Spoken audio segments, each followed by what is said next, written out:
Seguimos hablando con Nina Misterio, DJ, sí, parte de las pibas vinileras que hoy van a estar haciendo mover la patita y el cuerpo, algo más que la patita a un montón de gente, ya hablaremos de la fecha, pero había sacado el tema de los viajes también.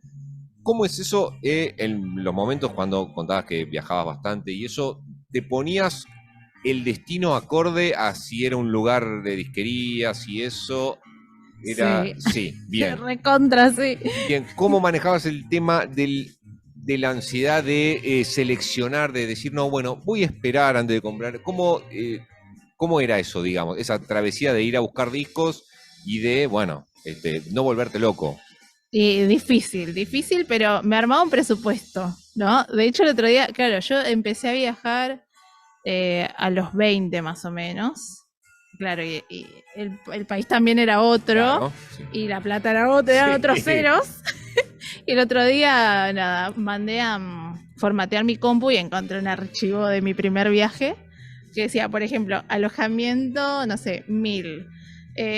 Tipo, no sé, comida tanto, vinilos abajo. O sea, era alojamiento, comida, vinilos y no sé, decía 4000, ¿viste? Era como el monto más grande siempre destinado al viaje, a la administración del viaje.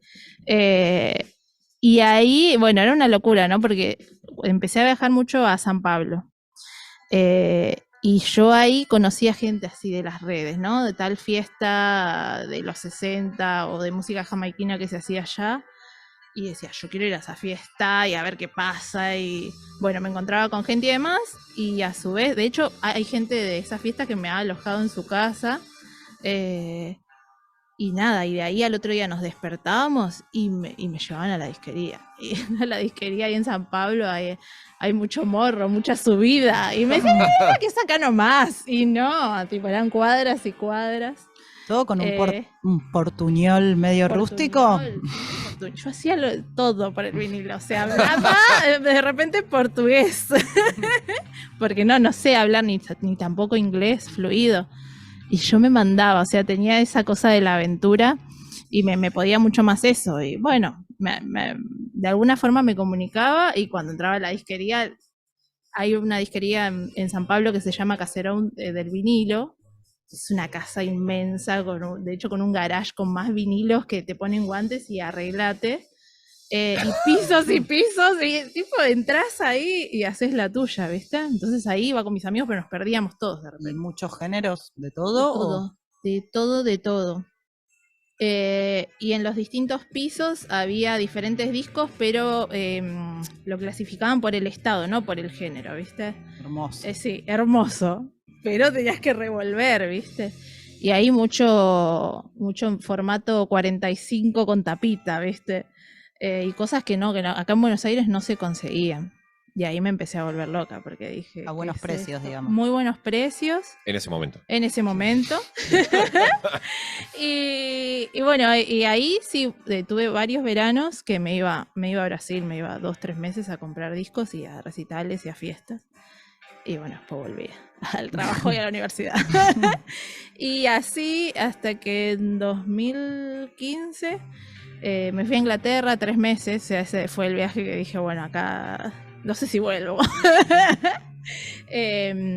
Y ahí sí, siempre muy planificada la compra igual, esto que ya les digo, ¿no? Como tal dinero destinado a esto. Pero ibas Iba, ya casi con un listado de lo que querías sí, traer. sí, de hecho tenía captura de la disquería del disco que quería, que Claro. me iba a comprar. Pero lo que me pasó es que allá hay muchas disquerías de usados que no tienen online los catálogos. Por ejemplo, vos entras a Soul Jazz Record y ahí tenés todo, ¿no? Pero de tal disquería usados que está en un pueblito, no tiene su Claro. página online. Y ahí encontraba de todo, no sé, discos clásicos de los Ramones por 1 libra, o sea, locuras, de los Doors, de cosas clásicas de Jam, también por 1 libra, 2 libras, por centavos de libras. Qué locura. Era una Problemas. locura. Sí. O sea, ahí dije, no, esta gente tiene muchísimo acceso al disco. En buen estado, Y me en muy imagino, buen ¿no? Lo usado. estado. Sí. No sé, todos los discos de Elvis en 45 pulgadas a 30 centavos de libra. Era una locura.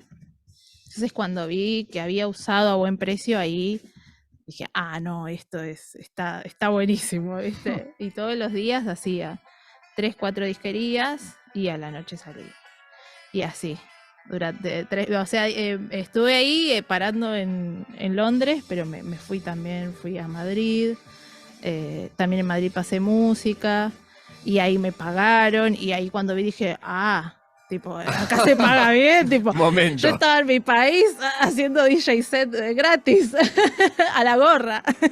Y ahí, claro, ahí empecé a ver como que había un profesionalismo también en el DJ, y que había gente que vivía de eso, y que nada, me empezó a fascinar, porque digo, tenía amigos que laburaban pasando música a la noche y de día hacían esto de las disquerías. Yo decía, yo quiero que mi vida sea esto.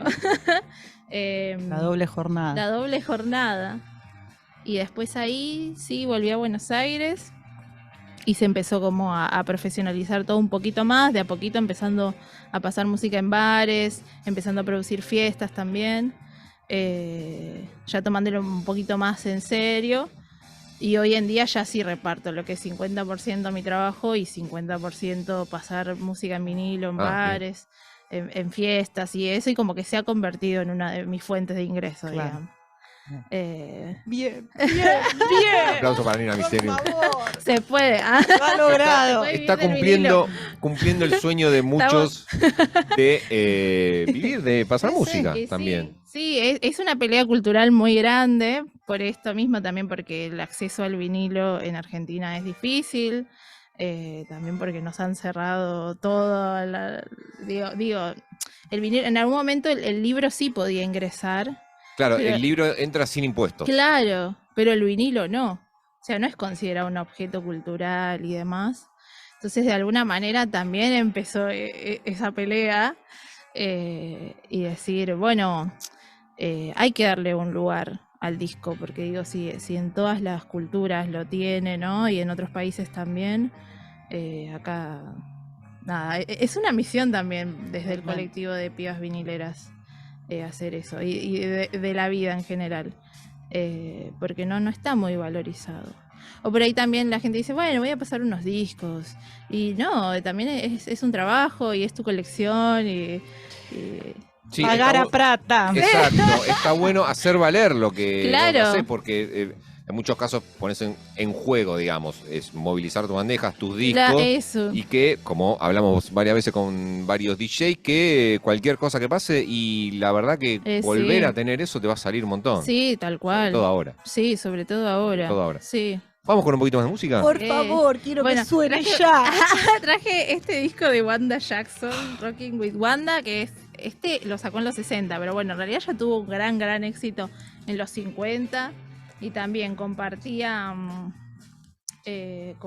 ahí las listas con Elvis Presley, con Johnny Cash, con Buddy Holly, o sea, estaba ahí en la crema. Vamos a poner el tema 2 de este lado. Bien.